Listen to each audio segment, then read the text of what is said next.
Hello, welcome back to another episode of the BARROW Podcast. Today is another book episode, and we'll be continuing our discussion of The Body Keeps the Score by Bessel.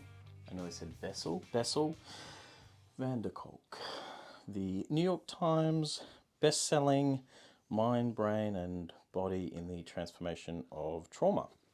Last book episode we looked at what was chapter 7. So we're only going to be looking at part 3, which is called The Minds of Children.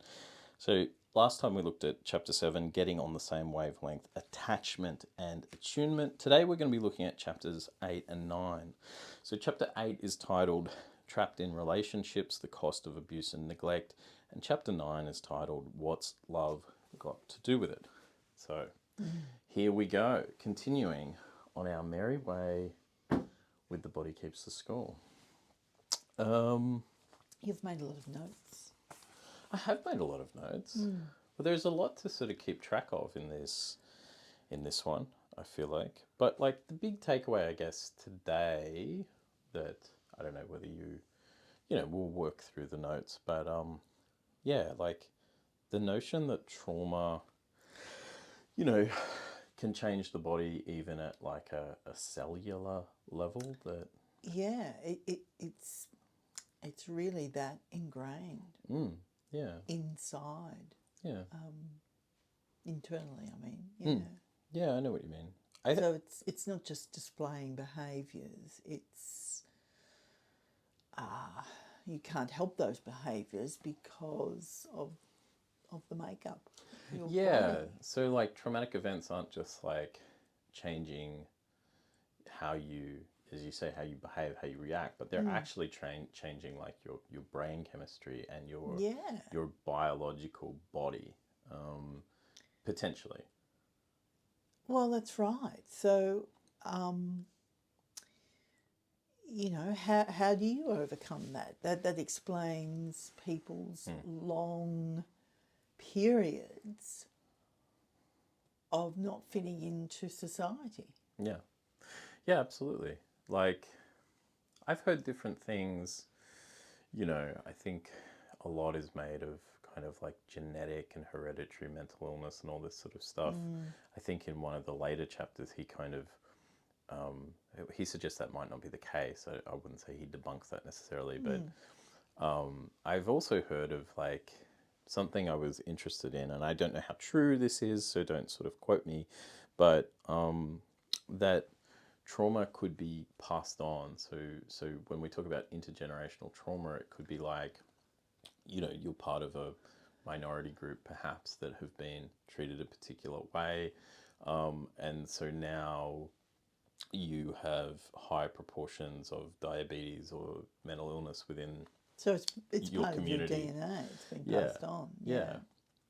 And again, I don't know how true or not true that is. I'd love to talk to an expert on that. But at the very least, those kinds of notions, they wouldn't surprise me if they were true, but also that I just find them intriguing. I find them very interesting because I'm also interested in like, how the individual is placed in relation to history, in relation to family, in relation to generationally, geographically, like all those things, I mean, look, it's always been discussed in terms of the old cliche nature versus nurture. Yeah.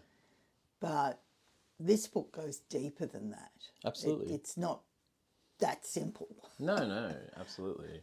And we'll get to it, I guess, in this episode, but one of the things that his talking or his writing sort of brings up is that, a lot of the efforts in the sort of mental health culture, community, whatever you want to call it, is sort of like treating the symptoms of diagnoses and getting really attached to diagnoses. But yeah, well, diagnoses have become more prevalent, more individualised. Yeah. More refined is probably a better word. Sure. And I think there's been probably a tendency to or once you label that, that's where the medication comes in to suit that. But again, is that really addressing the internal setup? Yeah, and I sort of like, a diagnosis might speak to a series of symptoms that a person is displaying, but it's not actually reflective of their life. It's not really capturing what is going on with them. Yeah, it's what's going on with them diagnostically, but it's not what's going on with them in a life, personal kind of way. Yes. And we'll get to that on this episode, I'm sure. But that brings up all sorts of things to me about how I have ambivalences and mixed feelings about medication, and I also like the ethics of therapy itself, like where you are just talking to someone over and over, but like, are you really moving the needle for them that much? Yes. And yes. but like I say, we will get to those considerations, but certainly, like, this book, as we're finding out, I mean, again, we're only looking at the one part of this book. Yeah. But I mean, I actually had the thought today, like, we could do this whole book chapter by chapter. Yeah. Really. And yeah. It's really quite mind-blowing when he gets into statistics and, how people end up yeah, absolutely. after certain events. Absolutely. So and how they're, in many cases, lifelong problems. Yeah, for sure. Yeah, they're lifelong problems until the problem is sort of revealed or unearthed. And then they become lifelong problems in another way. But but it brings into play the notion of medical treatment. You get treatment to get over something. Yeah. I think he really puts that in context. That these are not conditions. They're so implanted in your body, particularly at an early age, the childhood trauma, that it's not going to be an easy fix. Yeah, for sure. Well, let's start with like chapter 8 for right now, which is like, he uses a lady who, as an example, like, she's a nurse, and then she's sort of like sleeps with someone that she brings home, and then in the middle of the night he rolls over and touches her, and her reaction is to start hitting him.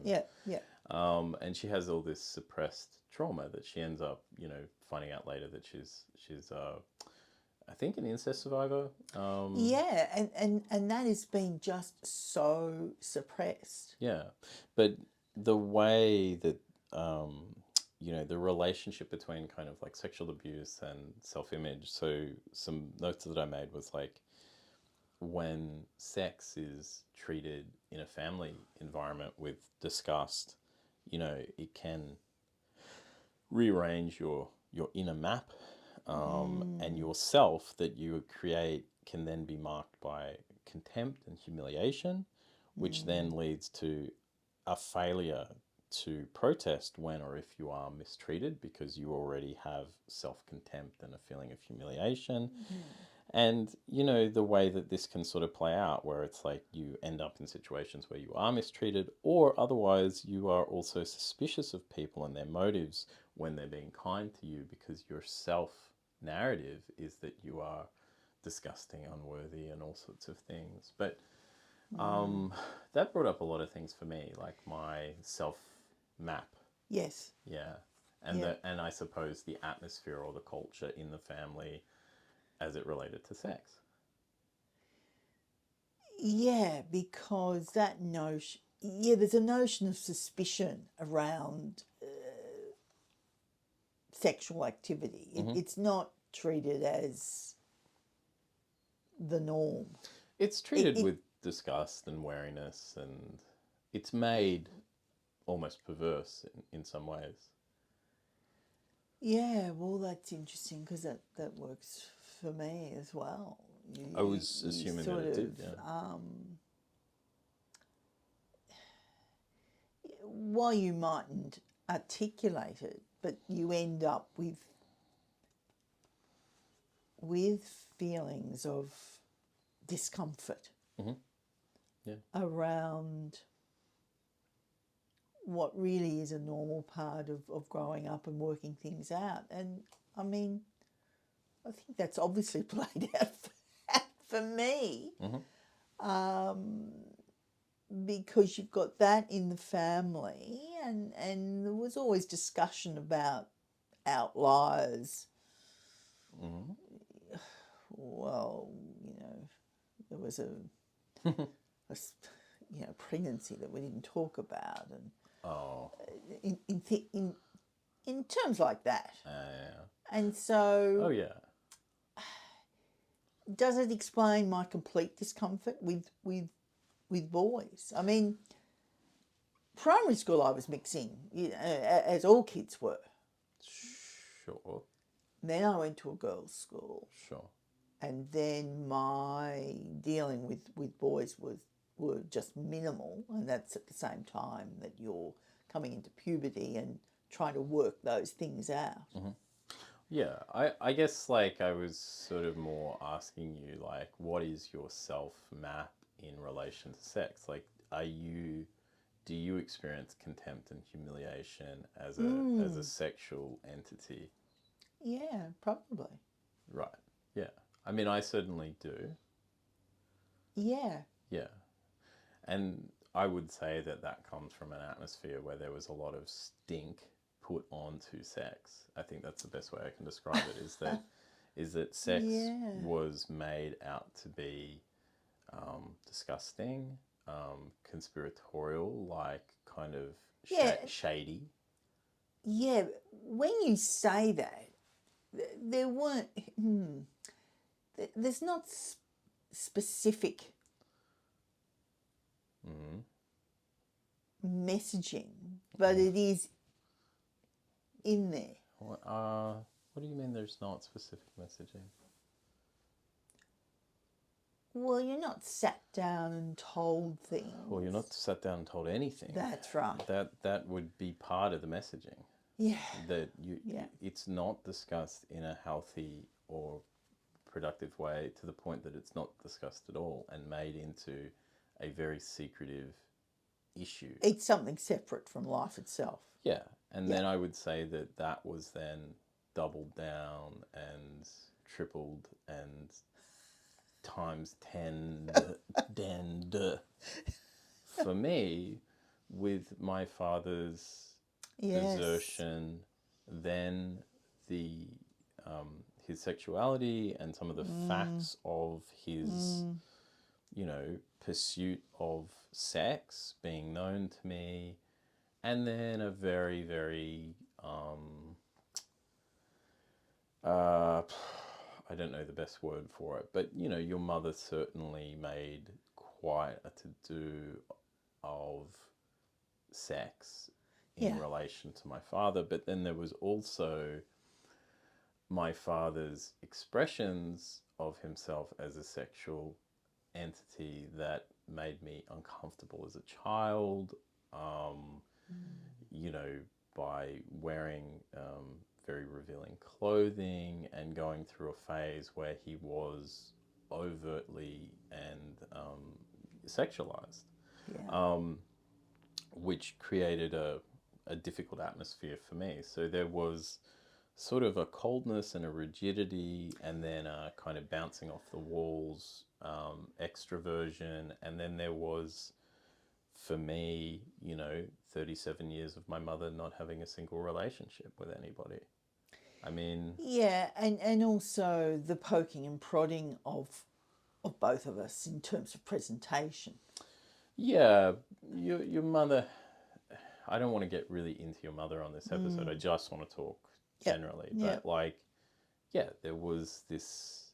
But there was also a lot of mocking, like, when are you going to get a boyfriend or a husband? But then also pulling back from that and telling you not to do that in front of Toby because that's going to...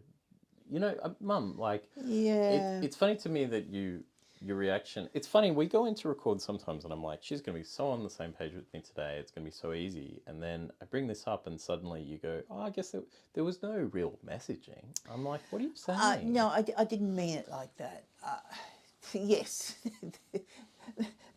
messaging dripped from every pore. Yes, that's what you're saying.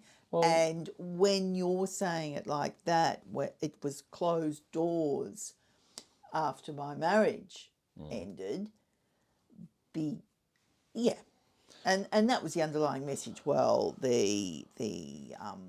your role in life now is to bring this child up, and how could you possibly entertain your own development and have sex. have another sexual experience and pursue a boyfriend? How could that all happen? Yeah, that So would be... yes, there were definite While paths. simultaneously ribbing you for being single. Yes. Like, I mean, there was this just Yeah. absolute weirdness around Yeah. sex and sexuality. Yeah. I mean, there was Yeah. just a heightened atmosphere of disgust, fear, contempt.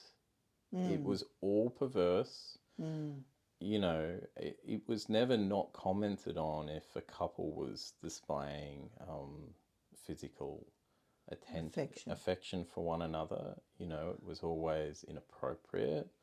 I remember your mother dashing me aside and giving me a lesson about how never to behave. There was a man who, I think he had his hand on his girlfriend's bottom in a coffee shop or something. You know, just not even like, you know, not over the top. Just it was just sort of resting there, and she pulled me aside and said, "I hope you never behave this way," and all this sort of stuff. And it made me very uncomfortable because also there were no opportunities to behave that way because I was completely isolated and sent to a all-boys school, and I had no female cousins or siblings or anything like that. So sex was absolutely humiliating for me.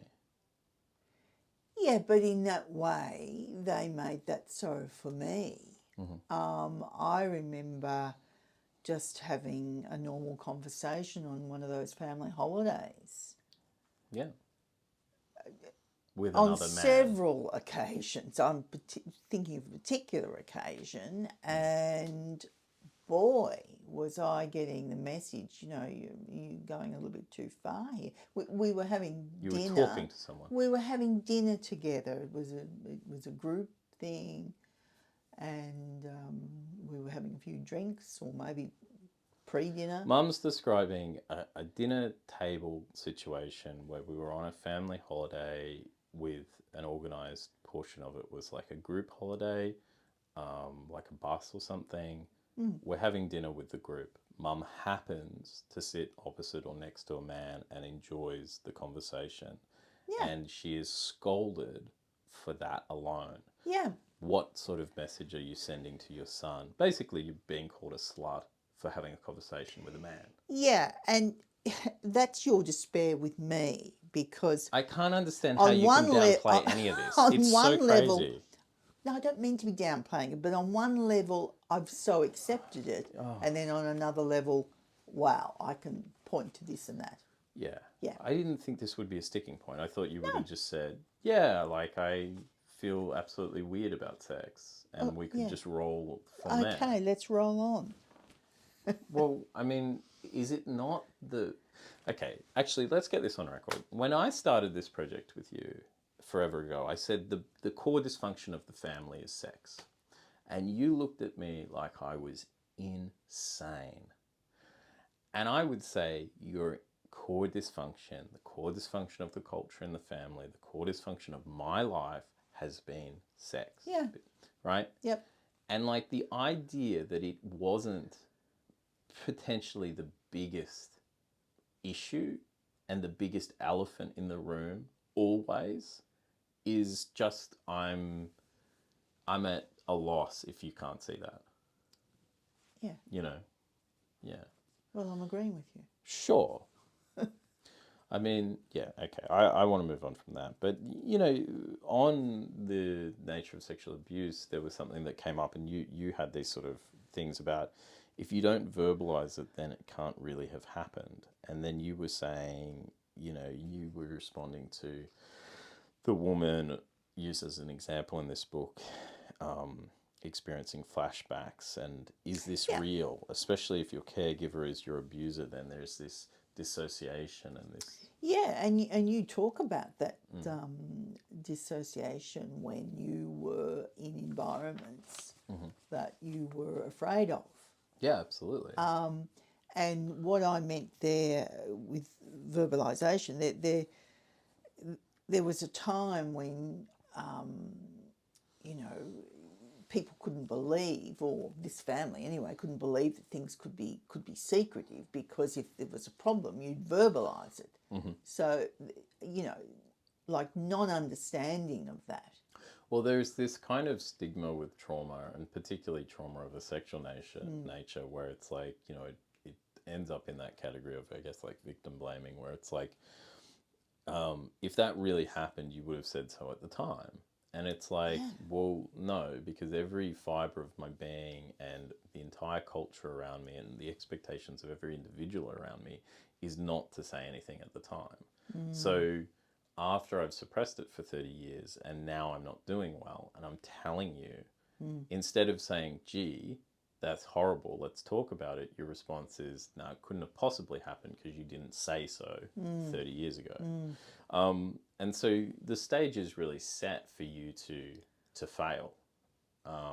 Yeah, and for it to be an ongoing suppression. Yeah. Yeah.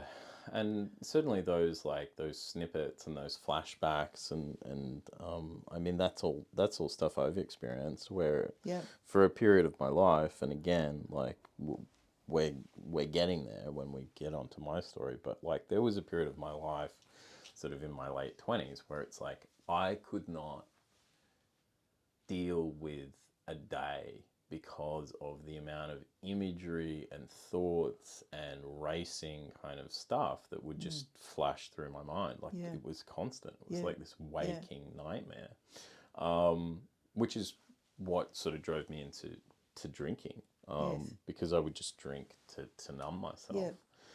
So those invasive images and thoughts and flashbacks and snippets and, you know, fear of going to sleep because of what you're going to go through, you know, in you know, what will come to you while you're asleep. I mean, like, yeah, I definitely had all that. Like I experienced all of that. And that feeling of that constant questioning of like, is this real? Like, could this really have happened? I think that's one of the hardest things to wrestle with, like where you know you're responding to something and you know your reactions and your emotional dysregulation. You know, like in the back of your mind, this is odd, like there's something wrong with me. But you can't really access why, because you've spent your whole life basically predicating your existence on the fact that nothing happened. You've never really entertained it. You've never really gone there. And you have been surrounded by people who are not only not aware of their own flaws, you know, they have too much of a simplistic view of life. Sure. If you've got a problem, you'll say it. And if you're not saying it, it's not happening. And I think that's why a lot of people in those situations don't, you know, bring things out in the open. Yeah, absolutely. Like, I was going to They ask... almost will it away. Do yeah, you, for sure. You know, in what you're saying about yourself, you actively will those things away. So it's not only a questioning, did it really happen? I think you know it happened, but, I'll just will it away. You know it emotionally, but not intellectually. Okay. Yeah, it's like, you know it in your bones, so to speak, but it's like, it feels too weird to come forward as a victim. Like you're like, that's not my story. What the hell? Like, that's a story for other people. And it's like stepping into that story is like, for one, it's very grave and daunting because of the implications and the potential consequences of that. Not only like, are you going to alienate yourself potentially from the people around you by saying what's happened, but also like just feeling like a freak, not wanting to upset the apple cart by what? I'm going to be a victim now? I'm going to be somebody who was... That's crazy. But this is so strange in this current environment where on one hand we're encouraging people to tell their story, but on another level, never really understanding the nuances of that story. So then you have people trapped in this world that you found yourself trapped in. Yeah, absolutely. Yeah, I know what you're saying. Like, I definitely felt caught between... I also felt caught in another sense, which is that like once you out yourself as that and define yourself as that, there is a tendency for everyone to define you as only that now. Well, So but that's what I meant about people not really understanding. Yeah. That's just an aspect of what you experienced, and I mean, who wants to be thought of as a victim of anything by anyone else? Like, I mean, it really is, because a part of that is almost demeaning in a way. It's like what, my whole life is going to get reduced to some bad encounters. Yeah. Even though your whole life has actually been reduced to a couple of bad encounters. That's right. But so that means no one's really addressing that in the correct way, which I think is what this man is saying. Yeah. To some extent, Have you been totally honest within therapy? No. No, and actually that brings up a good point, is like, I was going to read something and say something specifically about entering therapy, and maybe this could be a gender thing as well, but I don't know. Well, I was gonna read the little quote they've got here for chapter 9, which is: initiation, intimidation, stigmatization, isolation, helplessness, and self-blame depend on a terrifying reality of child sexual abuse. Quote, don't worry about things like that. That could never happen in our family. End quote. Quote, how could you ever think of such a terrible thing? End quote. Quote, don't let me ever hear you say anything like that again. End quote. The average child never asks and never tells. Yes. You know, I mean, like those kind of cultural sentiments are given off constantly, which keeps you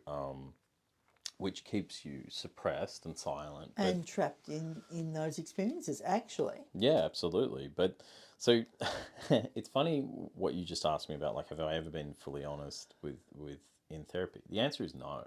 Now, more honest as I got older and was able to talk more. Yeah. But I would kind of like put some parameters around that of like... tailor it? Yeah, I'd just be like, you know, later in therapy I was like, oh, look, I think certain things happen and that's that. And now, you know, I don't want to really get into that.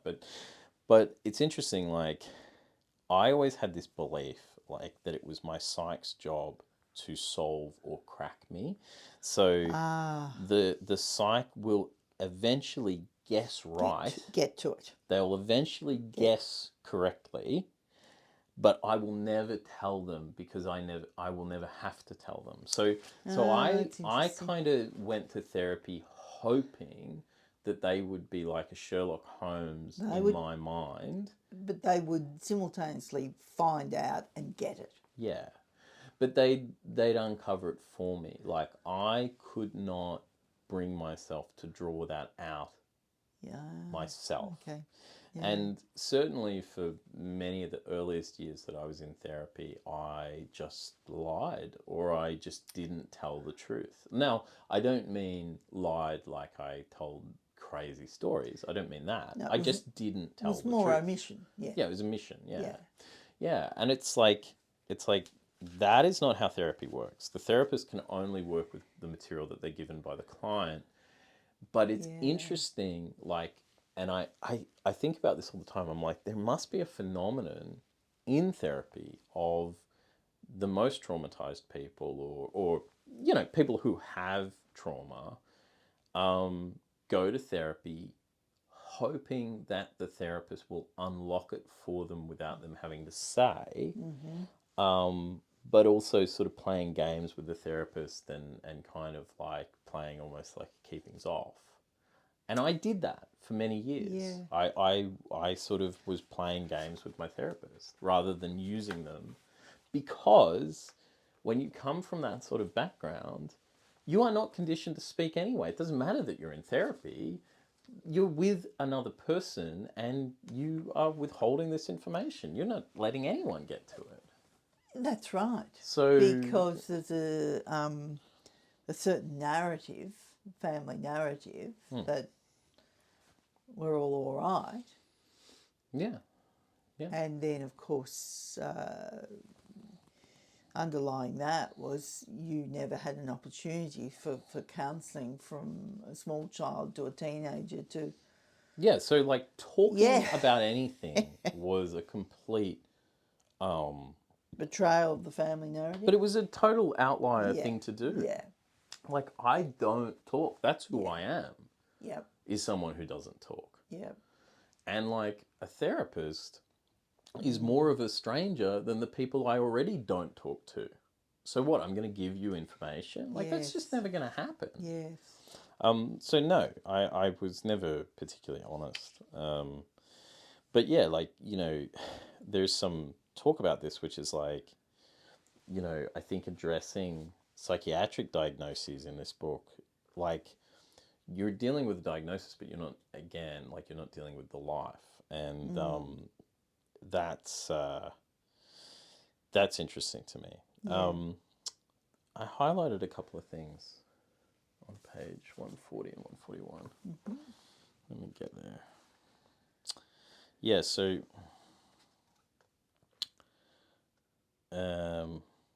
this is from John Bowlby. When children feel pervasively angry or guilty, or are chronically frightened about being abandoned, they have come by such feelings honestly. That is because of experience. Now, this is where I got to, and this is how this project started. So no, when I was with therapists and in all sorts of things, no, I was generally dishonest because I didn't even trust my own experiences. I didn't believe myself, right? So like, I know what's happened on an emotional level, but intellectually, psychologically, I'm still going, nah, That couldn't have happened. come on. Like, are you seriously going to be a victim? Are you seriously going to do, like, don't do this. Don't do this. You know, this is crazy. So, but this is where I ended up, and I thought this kind of captured some of the grounding for this whole project, which was this. So, when children feel pervasively angry or guilty or are chronically frightened about being abandoned, they have come by such feelings honestly. That is because of experience. When, for example, children fear abandonment, it is not in counter-reaction to their intrinsic homicidal urges. Rather, it is more likely because they have been abandoned physically or psychologically, or have been repeatedly threatened with abandonment. When children are pervasively filled with rage, it is due to rejection or harsh treatment. When children experience intense inner conflict regarding their angry feelings, this is likely because expressing them may be forbidden or even dangerous. That's the end of the quote, but I'll just read on. Now, Bowlby noticed that when children must disown powerful experiences they have had, this creates serious problems, including chronic distrust of other people, inhibition of curiosity, distrust of their own senses, and the tendency to find everything unreal. As we will see, this has important implications for treatment Our study expanded our thinking beyond the impact of particular horrendous events, the focus of the PTSD diagnosis, to look at the long-term effects of brutalization and neglect in caregiving relationships. It also raised another critical question. What therapies are effective for people with a history of abuse, particularly those who feel chronically suicidal and deliberately hurt themselves? Now, the reason I highlighted that passage was because I had to get to a point, and I finally did, where, as he says, they have come by such feelings honestly because of experience. I got to a point where I said to myself, no one would feel the way I feel on purpose. No one would behave or have the kinds of thoughts that I have deliberately. Yeah. Like, no one would choose this, right? So my experience is real. So either I'm choosing this because I am an intrinsically horrible person, and I'm almost evil, that I have chosen to be miserable every day of my life, and I have chosen to concoct flashbacks to past events that never occurred, and I've chosen to be emotionally dysregulated and overwhelmed every single minute of every single day. I've made all these choices because I'm absolutely horrific. No. And I stopped and went, or some things happened and life has been really fucking difficult and unmanageable for me. Yes. And I'm, Absolutely. Yeah. And you had the double whammy of, do you know, each time you went, you had the father abandon you, but you were abandoned each time you went with him. Yeah, I've talked about each that. time. Yeah. But you come home to people who are not really attuned. And like thinking, oh, well, let's just get on with our normal routine now. So that... And directing away from help. So that underlines the isolation of the experience. So it's done with a good intent. So I would have this. I would have a father who actively denied what he was doing to me, and then I would have the other caregivers direct me away from the only help I might get, which is being entered into counselling and getting to talk about it meaningfully. Yes, and under the guise of, well, our normal routine will fix all that. Yeah. When it just had to be, at the most simplest, talked about.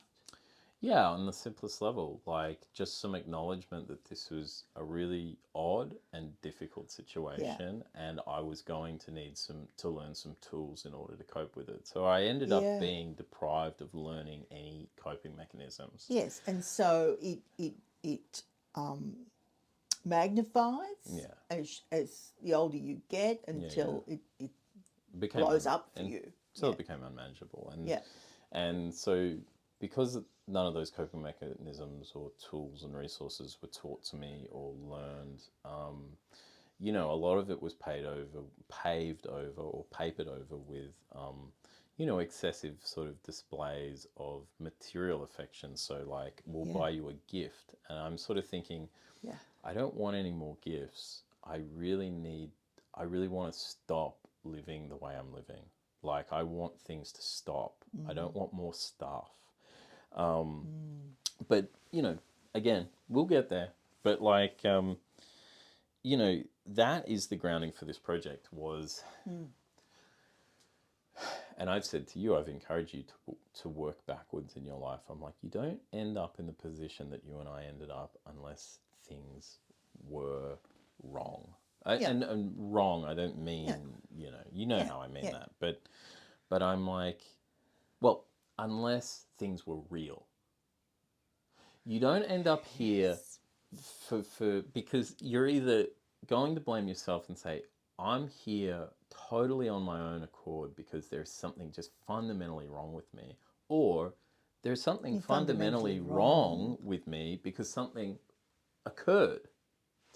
And that's been you and I unpicking it, and that has been your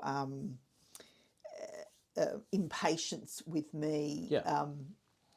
Like even the beginning of Even at the beginning of this today's episode. Get real, acknowledge what had gone before. I mean, I've come a long way. You've come a long way, with but that. it's funny, you've come a long way, and yet your first instinct is to downplay, deflect, defer. Yeah. And I'm sort of like, wow. And also, I'm not surprised, because that's how you got into the situation you got into. It's been an enormous, length of time for me. Yeah. It's like you've been pushing it away for so long. It's been a lifetime, in order to survive. Like, I know why you've done it. It's not a blame. Yeah. But so, I mean, I remember you, like, coming back from those access, and you must have felt that you were always being watched. Oh, yeah. Because we're watching to see if there's a reaction and what we might do, and oh no, he's come back okay, and he's just gone to his room and played, and I'll get the dinner, and I'd be under a microscope, but I'd also be under a microscope in other really terrible ways too, where it was like, especially with your mother was always watching for signs that I was like my father, and so which obviously I picked up on, which made me behave in relation to that as opposed to naturally, because I knew that I was being observed. Yes. So that knowing that you're observed contaminates everything, because then you're modifying your behaviours to suit what you know people want from you, Anyway, he goes on, and, because I got diagnosed, and I'll do my diagnosis, like, in a later episode, but, like,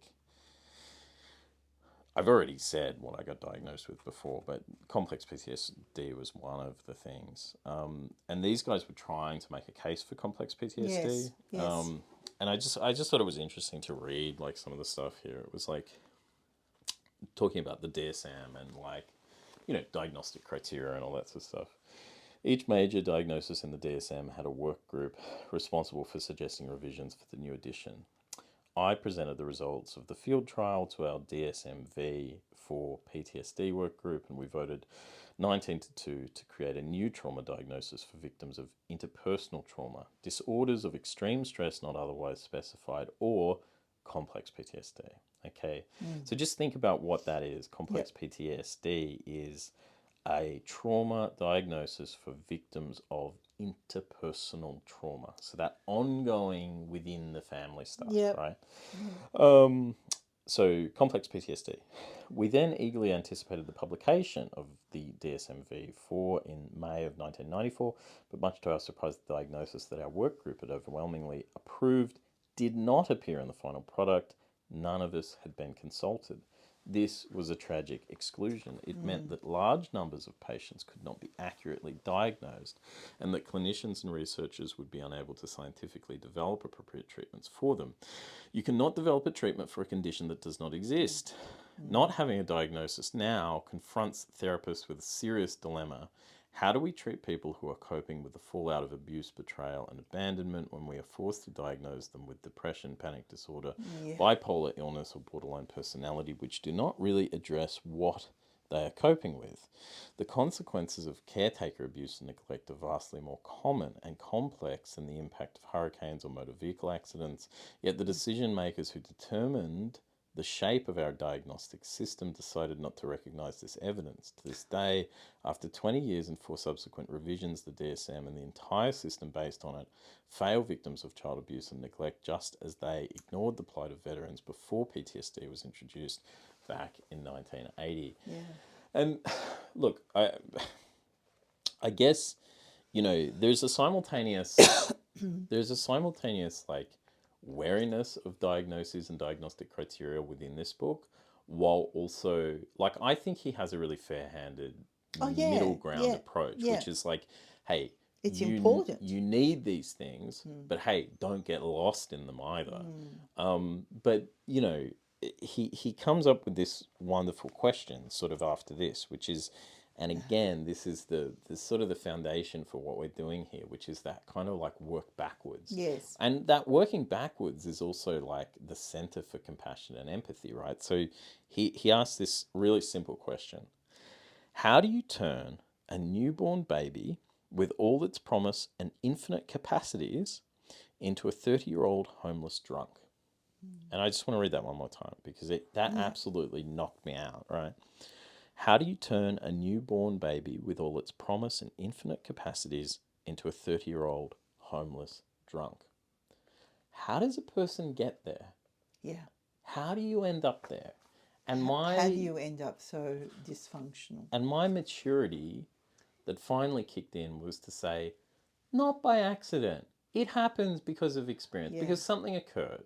Yeah. It doesn't just occur. I mean, like, this is believing in Tooth Fairy Easter Bunny for adults, where we look at somebody who's like doing it tough and we go, they must have made terrible decisions, but you know, like, guess that just happens. It's like, it doesn't just happen. That's insane. How can you reasonably believe that? Yeah. And yet people never stop to think. Like, we're ushered along in life. Yeah. And that hurts both the individual, but it hurts at a social level because we're all moving so fast along that we're not stopping and actually thinking, this person's not doing this on purpose. This person's not just a terrible person. I mean, very few cases where you can look at someone, and even in those cases, and I think my father's a narcissist who's hurt me terribly, I really don't think that's his fault. I think it's like, I understand where that comes from. Yes. I don't want anything to do with him, but I also understand how it's come about. Yeah. You know? That's right. And the horrendous effect he's had on me is a result of his life. Yes. It's not a result of... unresolved... Yeah. Who knows what, right? Stuff. Yeah. Stuff. Yeah.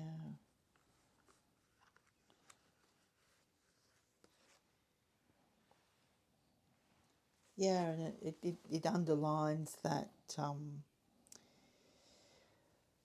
parental responsibility, that there's just this short period of time to create the right atmosphere so that that baby will realise its potential, which leads me to that whole notion that I always believed, that it is such an enormous thing to bring a child into the world. Yeah. And you have to be so committed. And in my situation, it played out in not a good way for you, because when your father left, how could he do that? And I have to be everything for this child. And the other caregivers, grandparents in this case, immediately felt that too. So it creates another problem for you. It creates an intense environment which does nothing to mitigate the abandonment that you were feeling. And that happens, again, because the adults involved, I mean, you were just being kind about your father, and it's true. In many ways, he's a product of his own problems. Sure. But we too, not being attuned to ourselves, we're not aware of our weaknesses. So it becomes this, you grew up, and I did too, in an intense crucible. Yep. And how are you going to ever get out of that? And what impact? And then that comes back to me, oh my goodness, can any of us have children.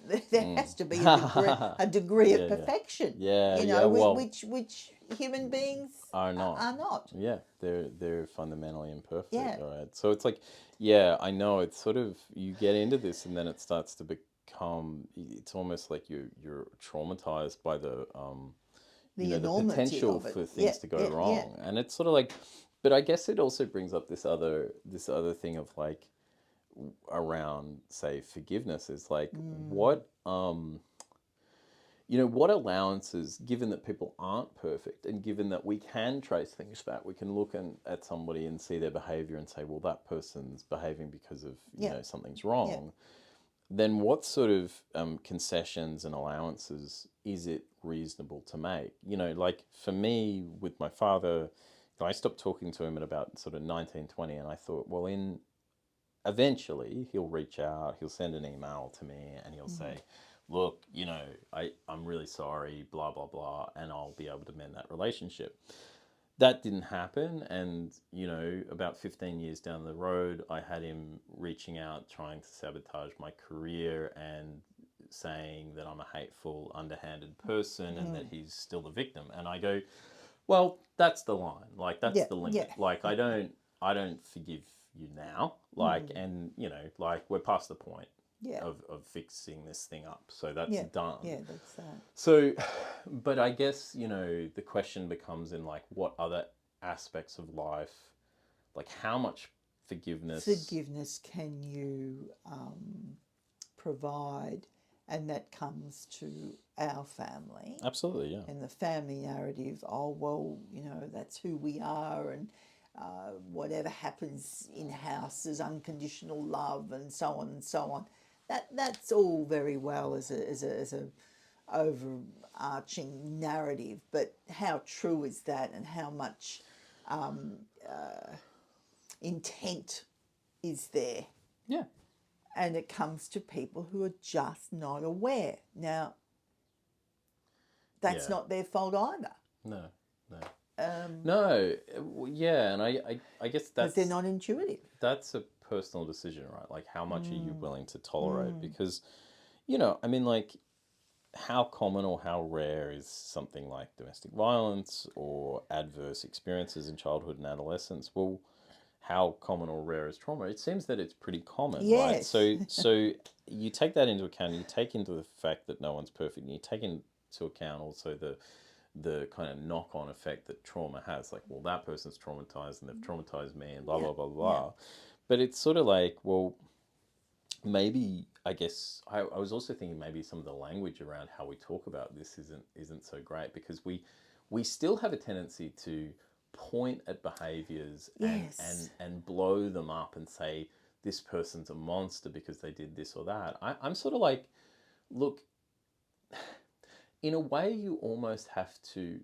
Now, what I'm going to say, I'm saying this cautiously, and with with consideration here. But it's almost like you have to take trauma lightly and seriously simultaneously. You almost have to take it for granted a little bit, and then you almost have to see some of those behaviors, those traumatizing behaviors, and I'm going to use this word again, I'm using this in context, they're kind of natural in a way. I think when you start to turn them into, this person's a monster because they did this or that, it's like you're pushing the conversation out of the bounds of where it can be contained, where it can actually be productive. You're moving it into like, no one behaves that way, and it should never be that way. And it's like, well, to be honest, a lot of people behave that way, and this is very common. So you can't how really do we address that? Yes, you can't. I guess what I'm saying is you can't really demonize common occurrences. You can take them seriously, of course you should. Yes. But like, you can't come to it like, I'm going to extinguish this problem from history and society. And it's like, I see a lot of that in the space of like, and sort of under the umbrella of progressivism. And I'm like, I don't think this is helping anyone. because you're basically saying that the things we've been living with for a long time shouldn't or cannot occur. Yeah, because it's not cultivating that proper awareness. It's oh, well, that happens, and I think that was quoted, that happens to families out there. Yeah. It can't happen here. Well, it is happening here on a certain degree, on a certain level. Yeah. Let's be honest. Yeah. Yeah, I'm mixed there. Yeah, like I understand I don't what point you're I trying don't to make. fully know Yeah. what my feelings are there. And much in the same way as you look at like you know, what was the quote? It was, how do you take a baby, Yeah. right? How do you turn a newborn baby with all its promise and infinite capacity into a 30-year-old homeless drunk? Well, the same thing sort of applies to like when you're dealing with people who are obese, or you're dealing with somebody whose, you know, behavior is a little whatever. Like most of the time you're dealing with someone who's traumatized. Like I always find it interesting the link made between sexual abuse and obesity, where like, you know, people feed themselves. Like they get, you know, they. Well, it's a self-comforting exercise. And yeah, and that's where this book goes that I thought was most interesting, was when we kind of problematize behaviors that are actually solutions for that person. So like a person overeating or a person drinking, like that's someone who's self-medicating. It's not the problem. So when you start treating that, you're not really treating what's wrong. Yeah. You're treating... And that's what your point was. You're not treating the life that's being lived. They're living that life because of. Yes, exactly. Yeah. And I came up against this quite a lot and that I think was a gender thing. We know that like gender in medicine, like the different sexes when they show up in different contexts are treated different ways. We know this. And I actually kind of wouldn't mind doing an episode on this specifically. Okay. But I sort of like, as a man going to, like in the early days, I would mostly get told that I need to stop drinking, do some meditation, and stop being an asshole. That was basically it. Like basically just stop being such a guy, stop being such a bloke. And I was sort of like, and I struggled so much to like curb my drinking and to do meditation, and it never took. But once I started talking about like trauma and handling that, the need to drink started to loosen up. Okay. Right? Yeah. And it's like, but it was crazy to me how many medical professionals couldn't go past what was being presented. Yeah. At that particular moment in that particular clinic. It was crazy. Okay. And that's interesting. Oh, absolutely. Yeah. It was like, oh, you're drinking too much and you're overweight and you need to meditate. And I'm like, I know I'm drinking too much. I'm here because I want to like... So addressing the physical and not the mind. The surface level stuff. Yeah. And I think that's the point I was making. Like, the mind stuff is not, oh, you've got that disease and if you take this medication, you'll get over it. It's more complicated than that. Oh, for sure. And I think that's also what I meant. Excuse me, I've got the hiccups here. I think that's also what I meant when I meant like some of the things, like you don't want to demonize things like, oh, this person's a heavy drinker and that's terrible behavior and we've got to curb the behavior. I'm like, no, we've got to get to the root. That's not the solution. It's not curbing the drinking, because like that person is never going to curb their drinking until they start talking about the reason they're drinking. Yeah. And like creating in culture these new mythologies about how bad people drink and bad people behave this way and bad people do this. Yes. I'm like, you're getting further away from actually being able to help anyone here. Yeah, like you're just creating these kind of new mythologies that are completely unhelpful. Yeah. You know, just judgment for judgment's sake. Yeah. Yeah, and like the correlations between things was something that came up. I wanted to read this, okay? Can I read a bit more? Yeah. So he writes that, so 50,000 patients came through the Department of Preventative Medicine annually for comprehensive evaluation, filling out an extensive medical questionnaire. Anyway, they developed 10 new questions covering carefully defined categories of adverse child experiences, including physical and sexual abuse, physical and emotional neglect, and family dysfunction, such as having had parents who were divorced, mentally ill, addicted, or in prison. They then asked 25,000 consecutive patients if they'd be willing to provide information about childhood events. 17,500 said yes. Their responses were then compared with the detailed medical records that they kept on all patients, right? So the study revealed that traumatic life experiences during childhood and adolescence are far more common than expected, right? The study respondents were mostly white, middle class, middle-aged, well-educated, and financially secure enough to have good medical insurance. So these are people who aren't not doing well, right? Yeah. They're okay. And yet only 1/3 of the respondents reported no adverse childhood experiences.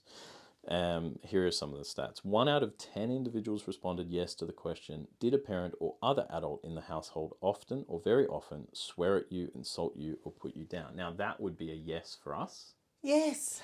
You see? More than a quarter responded yes to the question, did one of your parents often or very often push, grab, slap, or throw something at you? And did one of your parents often or very often hit you so hard that you had marks or were injured? In other words, more than a quarter of the United States population is likely to have been repeatedly physically abused as a child.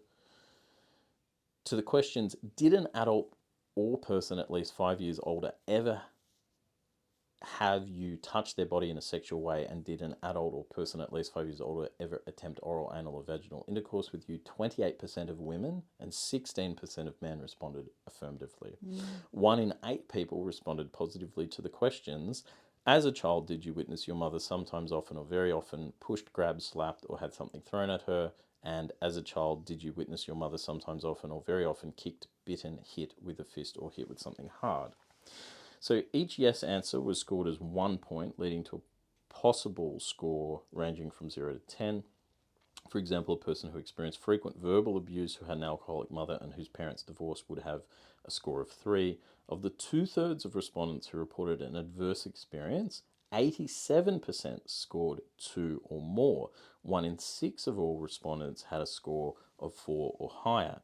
In short, the team found that adverse experiences are interrelated, even though they're usually studied separately. People typically don't grow up in a household where one brother is in prison but everything else is fine. They don't. Now, this is what I thought was great, right? People typically don't grow up in a household where one brother is in prison but everything else is fine. They don't live in families where their mother is regularly beaten but life is otherwise hunky-dory.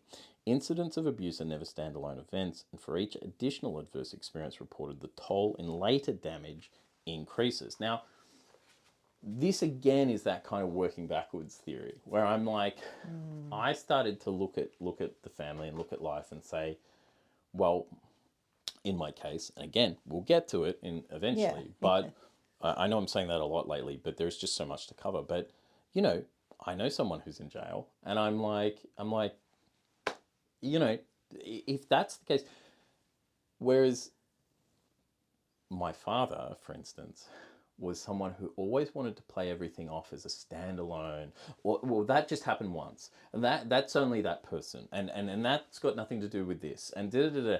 And you're like, no, they're all connected, they're all related. This builds a big picture of people behaving in a particular way, and it would suggest pretty conclusively that things are not all right. Yeah. You know? Yeah. And that's not a judgment. It's just true. It's so just true. deal with the facts. Yeah. This goes on. Self-acknowledged suicide attempts rise exponentially with scores. From a score of 0 to a score of 6, there's about 5,000% increased likelihood of suicide attempts. So the more isolated and unprotected a person feels, the more death will feel like the only escape. When the media report an environmental link for a 30% increase in the risk of some cancer, it is headline news, yet these far more dramatic figures are overlooked Yeah. because we don't want to deal with ourselves, because it's behavioral, because we're scared of ourselves. We do not want to have these conversations. As part of their initial medical evaluation, study participants were asked, have you ever considered yourself to be an alcoholic? People with a score of 4 were 7 times more likely to be alcoholic than adults with a score of 0. Yeah, Injection drug use increased exponentially. For those with a score of 6 or more, the likelihood of IV drug use was 4,600% greater than in those with a score of 0. Women in the study were asked about rape during adulthood. A score of 0, the prevalence of rape was 5%. At a score of 4, more than 33%. Why are abused or neglected girls so much more likely to be raped later in life? The answers to this question have implications far beyond rape. For example, numerous studies have shown that girls who witness domestic violence while growing up are much higher risk of ending up in violent relationships themselves, while for boys who witness domestic violence, the risk that they will abuse their own partners rises 7-fold. More than 12% of study participants had seen their mothers being battered. The list of high-risk behaviours predicted by the score included smoking, obesity, unintended pregnancies, multiple sexual partners, and sexually transmitted diseases. Finally, the toll of major health problems was striking. Those with a score of 6 or above had 15% or greater chance than those with a score of 0 of currently suffering from any of the 10 leading causes of death in the United States, including chronic obstructive pulmonary disease, heart disease and liver disease. They were twice as likely to suffer from cancer and 4 times as likely to have emphysema. The ongoing stress on the body keeps taking its toll. Yeah. And that's how, my weight has fluctuated so much. And that's been something I've always been like, why can't I get a handle on this? And when I'm trying to just treat the weight, I can't get a handle on it. But when I start treating the therapy and slowing down and worrying about my life, it's an integrated approach. Then the weight comes off. And it's like, these are how I've learned to manage my so-called needs. Like I smoked, right? I managed to quit smoking, but I still had drugs, alcohol, and food. Drugs gone, alcohol gone most recently, right? But there's still food. And as I'm getting better and growing out of my problems, it's crazy how those crutches, I don't need them. And it's very slowly getting to a place where I'm like, I'm standing in a room, sober, and I'm able to have a conversation with someone. Yeah. And because, hey, guess what? I feel better. Because I'm not fucking depressed and trying to push down. Yeah, because you've been more honest, not only with other people, but with yourself. Absolutely. You know? Yeah, and that's the point, is that the radical kind of way, the radical effect of honesty on the self. And you have a chance at such a great life by having some conversations. It's not about sharpening the axe and holding grudges and trying to stick it to anyone. And it's not so all that negative crap about canceling people and demonizing stuff and losing your mind over things and trying to get revenge and all that. It's no. Just acknowledge some stuff, have some conversations. I really do think you can say you hurt me without being angry and without that person taking offense. Yeah, but see, this is the dilemma in the current environment, is that on one hand we want people to be honest. We want to give people a chance. We want to understand. But on another level,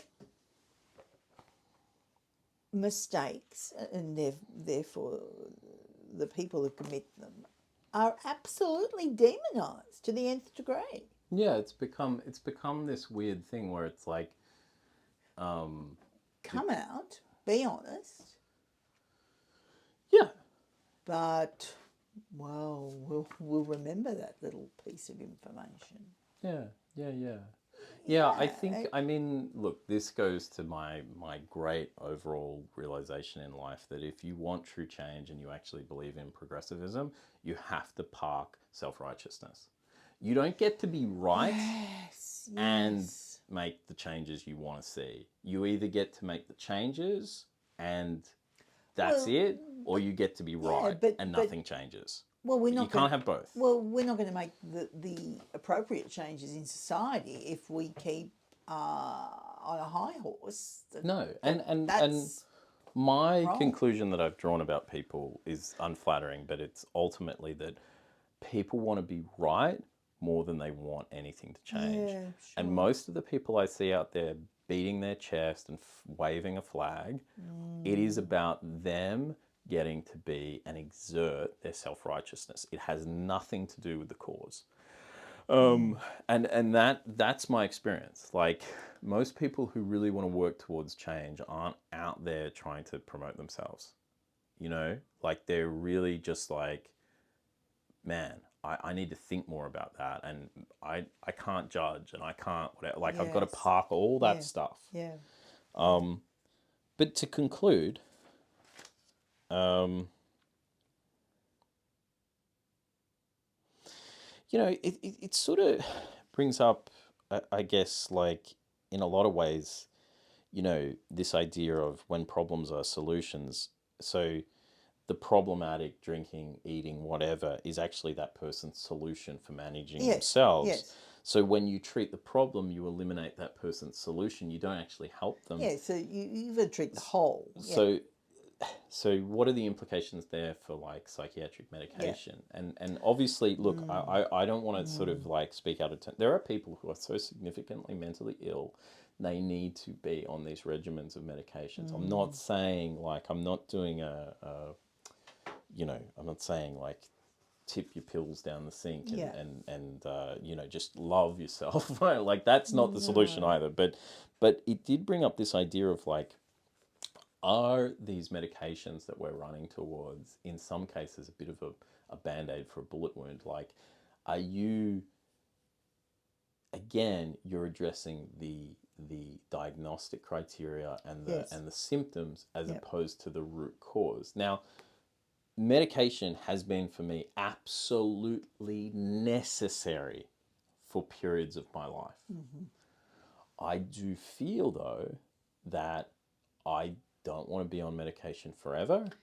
And they have provided a foundation, a stable foundation to address those root causes. Yes. Yes. And we'll get And into this. You're very, very attuned to that. We'll get into this on the next one of these a little bit more. Yeah. But it is kind of the ultimate question, I suppose, that I have. And it's something that kind of rattles around in my head. And I just wanted to finish with the very last paragraph of this chapter, which was on this study.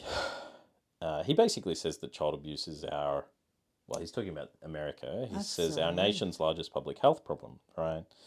Because if it is at the root of all these heart disease, cancer, and like, if it is ultimately at the root of all of this stuff, then it's a crisis, Of right? course. And if you could see it that way, what would society look like? But he concludes with this. Follow-up studies and papers are still appearing around the world, but the day-to-day reality of children in outpatient clinics and residential treatment centres around the country remains virtually the same. Only now they receive high doses of psychotropic agents, which makes them more tractable, but which also impairs their ability to feel pleasure and curiosity, to grow and develop emotionally and intellectually, and to become contributing members of society. That's right.